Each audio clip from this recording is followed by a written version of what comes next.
The apartment had locks, technically. Deadbolt on the front door. A chain that rattled if you shut it too hard.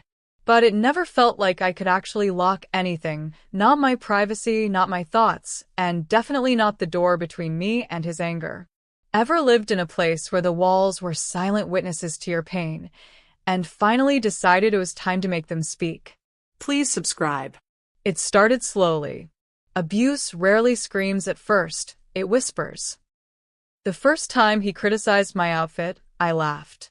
"You look like you're trying too hard," he said. "Trying for what?" I asked. "I don't know." Attention. The second time, he joked that I should eat less bread because I was softening up. The third time, he told me my job was a hobby and I should be grateful he handled the bills. I stopped laughing. The apartment shrank over time. Not physically. It was the same one bedroom we moved into after dating a year. But emotionally, it became a cage. My toothbrush always moved to his side of the sink. My books disappeared into boxes in the closet. My shoes weren't allowed by the door. Clutter, he called it. Disrespect. When I worked late, he accused me of cheating. When I came home early, he accused me of spying. When I cried, he called me manipulative. When I stayed quiet, he called me cold. Everything was my fault. Until it wasn't anymore. One night, I spilled water on the counter. He came home and saw the puddle before he saw me. "Seriously?" he snapped. "You leave this mess and expect me to believe you're not lazy?" I apologized, grabbing a towel. He yanked it from my hand. "You think this is just about water? You don't respect anything." Not me. Not this place. Not yourself. I didn't say a word. I just stood there, dripping with shame I hadn't earned. Later that night, while he showered, I sat on the edge of the bed and stared at the nightstand drawer. I had hidden a small recorder inside, one I bought 2 weeks earlier. I hadn't planned to use it yet, but I pressed record. He came out of the bathroom, still angry. He launched into a 30-minute monologue about how worthless I was, how lucky I should feel that anyone even tolerated me, let alone loved me. I didn't say anything. I just listened and let the recorder listen too. That was the first night I started planning. I didn't know exactly what I'd do yet. I didn't have a master plan. But something in me changed. A quiet pivot. I realized I didn't need to fight back in the moment to win the war. I just needed to remember everything. Document everything. Survive until I could escape. The thing about people like him is they never imagine you'll leave. Not really. They think the fear they've instilled, the erosion of self-worth they've engineered, will keep you glued to the floor, grateful for scraps. He thought I was soft, emotional, fragile, and for a long time I was. But then I became methodical. The night that broke me wasn't loud. There was no slap, no screaming, just a moment so quiet, so razor-sharp, that I still hear it echo. I'd spent the afternoon with my mom, the first time I'd seen her in weeks. I came home a little late, traffic, nothing more. He was already waiting. "Who did you see?" he asked. "Just my mom." "Did she ask about me?" "She's worried about us," I said, trying to be honest. He didn't shout. He smiled. "Tell her not to worry." "You're still here, aren't you? Must not be that bad." That smile told me more than any threat ever could. He knew I was hurting, and he liked that I had nowhere else to go. That night, I didn't cry. I sat on the bathroom floor and looked at myself in the mirror. I'd stopped recognizing the woman in that reflection. Shoulders always tense, lips pressed tight, eyes dulled from too many apologies. So I picked up my phone, opened the Notes app, and typed one word: exit. Then I created 3 folders. Evidence, contacts, timeline. The evidence folder grew faster than I expected. I started recording every outburst, verbal lashings that lasted 20, 30, even 40 minutes. I labeled them by date and topic. 6.3, finances, 6.7 Accusations, 6.14 Gaslight Mom Visit. Each one told the story he swore no one would ever believe. I took screenshots of texts he forgot I could save. Messages accusing me of flirting with the mailman, mocking my weight, calling me a burden he carried out of pity. I recorded him calling me names while he thought I was asleep. I even saved receipts, dates, times, places where he claimed to be working late, but I knew he wasn't. Contacts was harder. I hadn't spoken to most of my friends in months. Isolation is what abusers do best. But I reached out to one, Claire, an old college roommate who now worked in digital media. She'd once dated a lawyer and knew a thing or two about paper trails. "Don't say much," I messaged, just asking if someone had evidence of abuse and the abuser worked for a corporate firm, how would that affect them?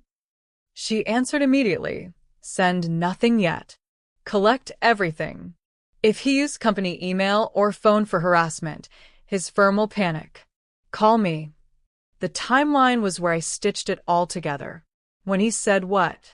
When I collected which piece? When I'd need to be gone? I chose a date 3 months away. Enough time to prepare, build the case, and vanish with precision. People think revenge is loud, dramatic, a final scream in the rain.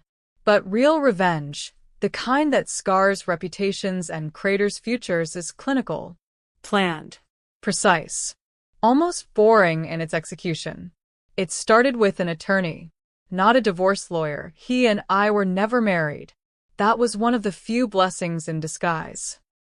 I found a women's rights advocate who specialized in coercive control cases. She listened to 5 minutes of one of the recordings and said, "He doesn't need to hit you. His words are lethal enough." She explained how to protect myself legally, how to file for restraining order with evidence instead of bruises, how to use screenshots, Audio. witness statements. I took notes. I didn't flinch once. Next, I contacted Claire again.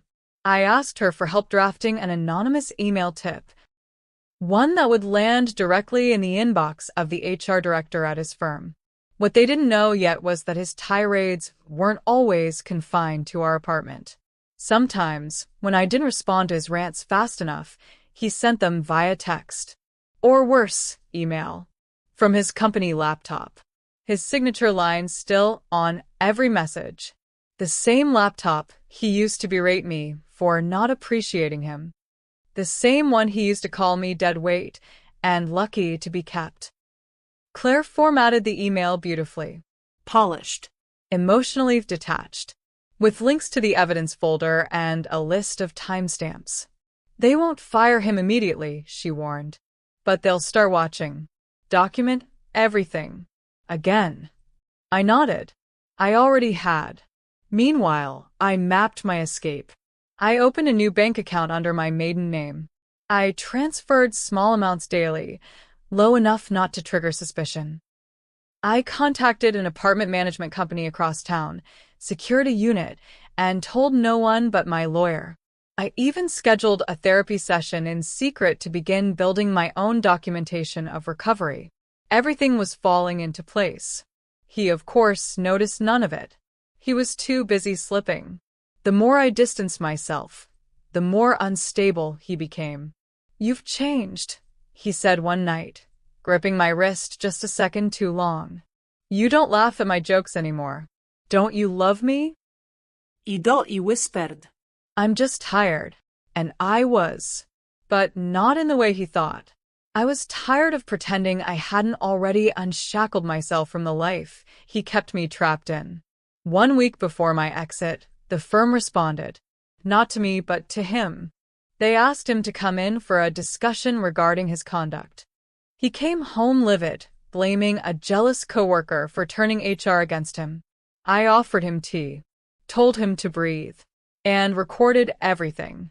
It unraveled slowly at first, like a frayed thread dangling from a tailored suit, unnoticed until it's too late, and by the time they look down, the seams are already splitting.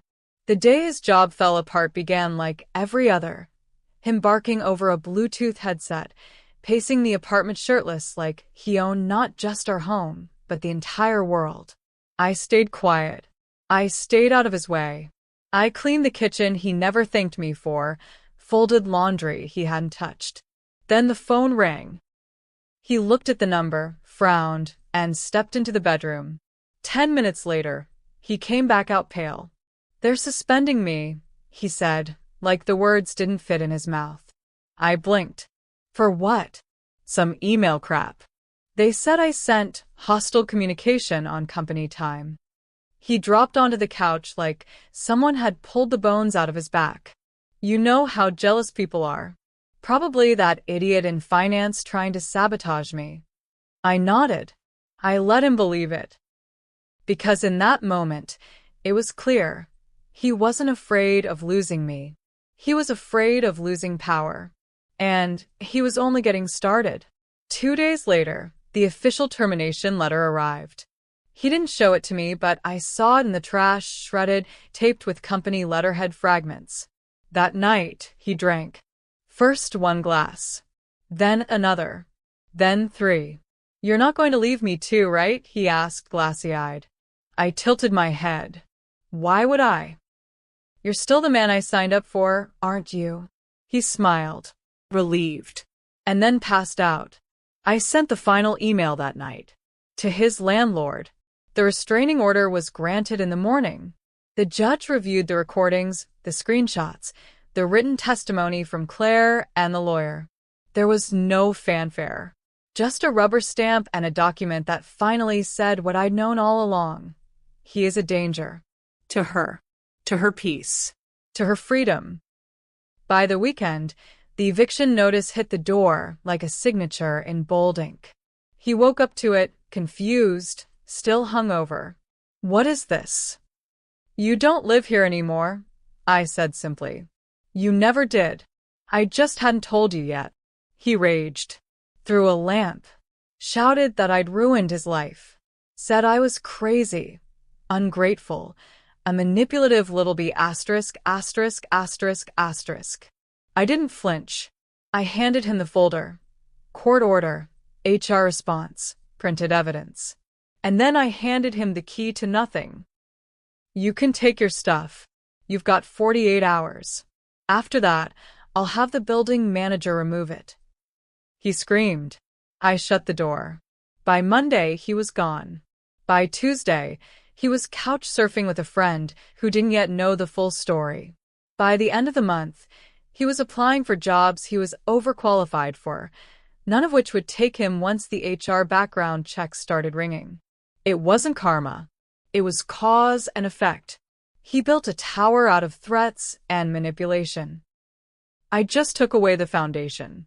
He used to say I couldn't survive without him, that I was soft, that no one else would ever put up with me, that I'd come crawling back the second he walked away.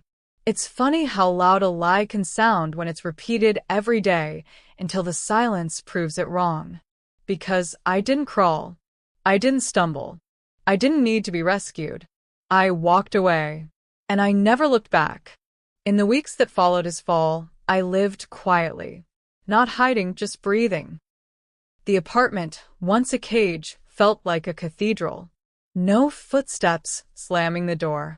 No tense waiting for him to explode over dishes or delays.